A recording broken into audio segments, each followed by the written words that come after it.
शान्ताकारं भुजगशयानं पद्मनाभं सुरेशं विश्वाधारं गगनसदृशं मेघवर्णं शुभङ्गमं लक्ष्मीकान्तं कमलनयानं योगिहृद्यानगमयं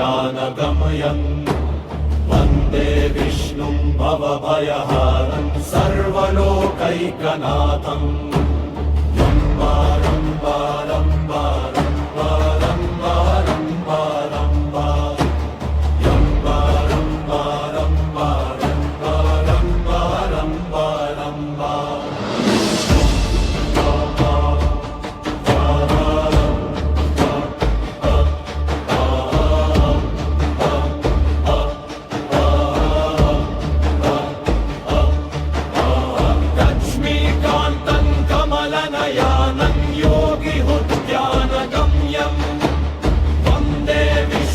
भवभयहरं सर्वलोकै